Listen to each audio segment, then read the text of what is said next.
trouve des histoires dans lesquelles des religieux ont abusé des dizaines de jeunes enfants, adolescents.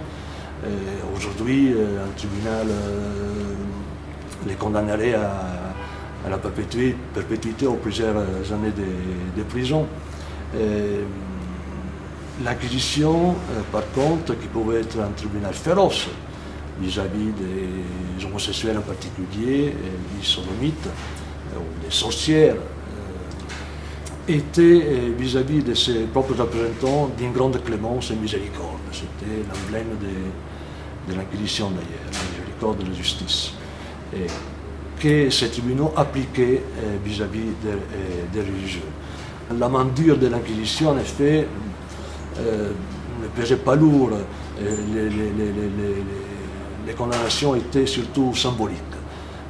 Au pire, les religieux reconnus coupables des sodomies ou d'avoir enfreint la confession, en se disant des femmes, ne sont condamnés au maximum qu'à 4, 5, 6 ans de relégation dans un couvent, ou alors ils sont changés d'affectation s'ils sont curés de paroisse. Ils peuvent être suspendus pendant un an des ordres religieux, on peut leur interdire de dire la messe pendant une certaine période, mais ça va pas bien loin. Par contre, il y a des condamnations symboliques, en particulier pour 10% des sentences que j'ai rencontrées. C'est une condamnation à la flagellation, par exemple, des moines par tous les membres de leur communauté. Et ceci, symboliquement, évidemment, ça devait être vécu de façon dure par les accusés.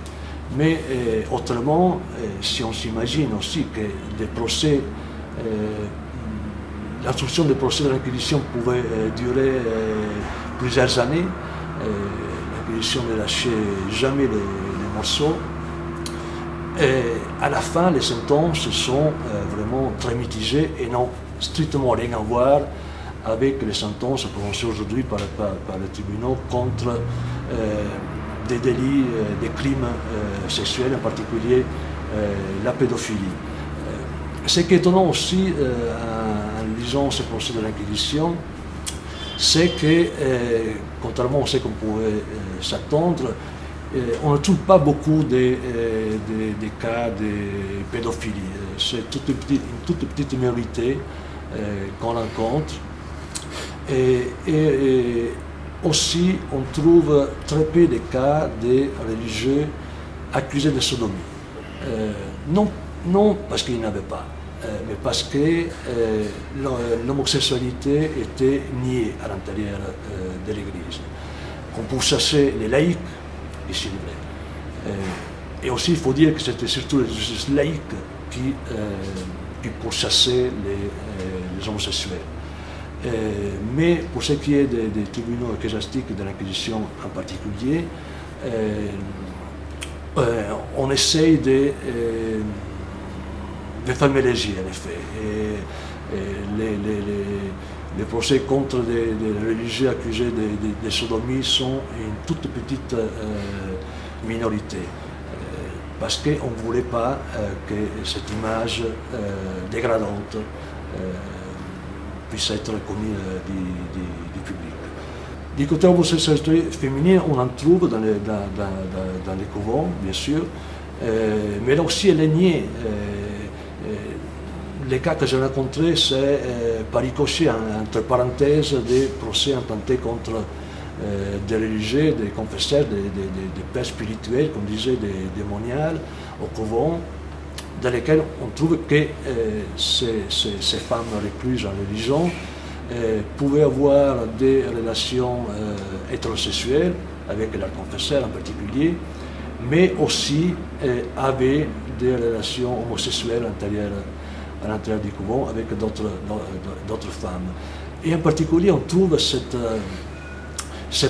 pratique de la flagellation, sur laquelle jouent aussi les curés confesseurs, en ordonnant comme pénitence des péchés, de la chair en particulier, commis par les religieuses, en leur ordonnant de se flageller.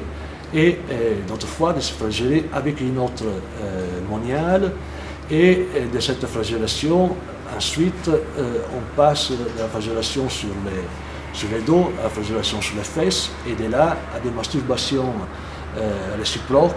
Vous voyez l'enchaînement, et de là à des relations homosexuelles féminines et des relations hétérosexuelles avec le confesseur dans des parties fines, disons, qui s'enchaînaient à travers ce processus venant de la pratique de la flagellation comme pénitence.